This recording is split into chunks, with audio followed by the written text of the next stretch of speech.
ये एक दुख है जो खुदा के लिए, उसके काम के लिए। आज कोई रूह मिली है, कोई किसी की रूह को बचाना है, कोई आपको जन्म मिला है, आप उसे बड़ी लेकर आ रहे हो साथ। क्या आ रहे हो बोलो आप? एक दुख है अच्छे योद्धा के समान। आपको कोई जन्म मिला, कोई रूह मिली है, उसके घर में बड़ा हालात है, बड़ी मुसीबत है, उसके पास पैसे तक नहीं, आप उसका किराया खर्च के भी लेकर आ रहे हो। ये नहीं आपके पास बड़ा है, आप थोड़े में भी वफादारी दिखा रहे हो और खुदा तुम्हें देख रहा है। और देखना खुदा एक दिन तुम्हें कितनी उसकी आशीष और बरकत देगा। क्या देगा बोलो? देखना एक दिन तुम्हें खुदा उसकी कितनी आशीष और बरकत देगा, क्योंकि वो भूलने वाला नहीं है कुछ।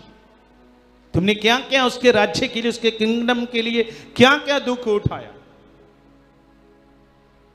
तुम तो आते हो आराम से चले जाते हो, ये सारा पूरा बेचारे टेंट बांधते हैं, लगे रहते, तुम खाकर चले जाते हो, ये फिर सामते रहते हैं। शाम को इनको फिर 7-8 बज जाते हैं कई बार।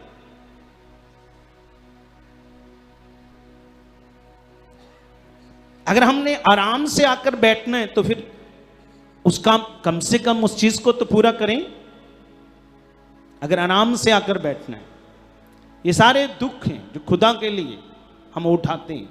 जो पौलुस तीमुथियुस कहता, मेरे साथ एक अच्छे योद्धा के समान दुख उठा,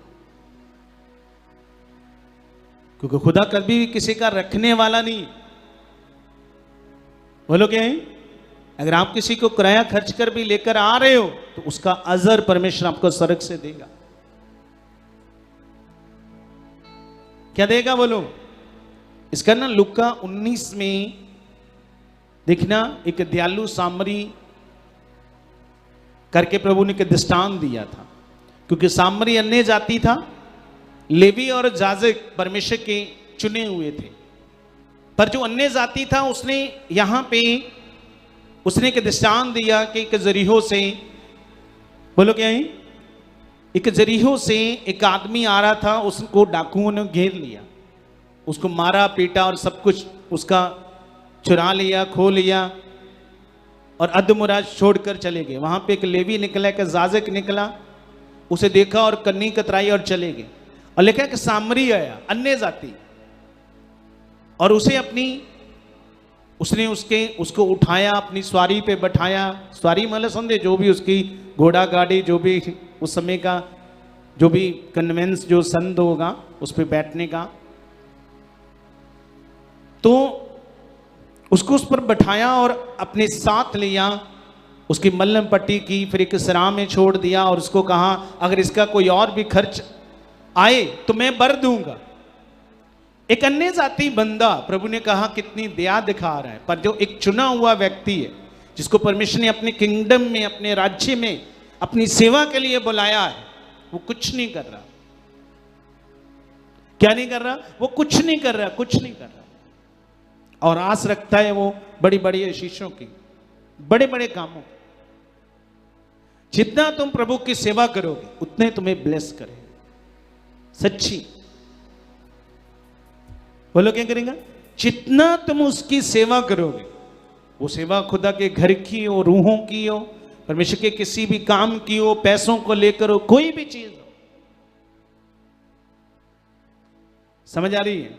ये एक दुख है जो हम उठाते हैं और खुदा याद रखेगा। क्या रखेगा? पिछले दिनों में हमने एक बच्चे की गवाही सुनी। स्कूल जाता था, बाहर देखा जोड़े घर में वो जो बहनें बैठती हैं, पंखा नहीं है। वो जब आता था तो उसने कहा ये तो गर्मी में बैठती है।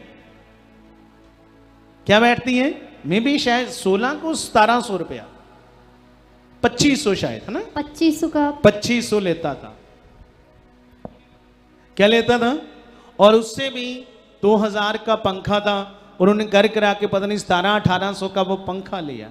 कह लो कि तुमने महीने की उसने अपनी कमाई, क्योंकि स्कूल से छुट्टी करके शाम को वो कोई मोमोस बनाने की वो कोई अपना काम था, वहां पे उनकी कोई सॉस वगैरह पैकिंग करने का काम करता था, तो उससे भी क्या दे दिया।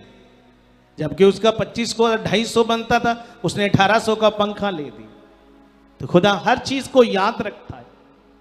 जब तुम जो कुछ भी उसके लिए करोगे वो भूलेगा नहीं। कितने मेरी बात समझ रहे हैं?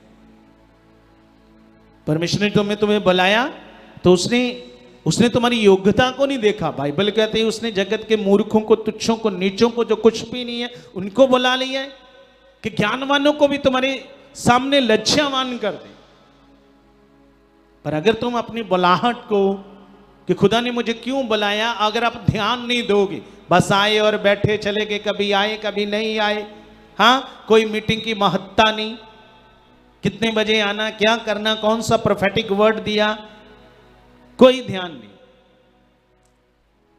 पर जब तुम ध्यान देना शुरू करोगे, नेचुरली परमेश्वर आपके ऊपर ध्यान देना शुरू कर देगा। सच्ची अपने आप वो आपके ऊपर निगाह रखनी शुरू कर देगा।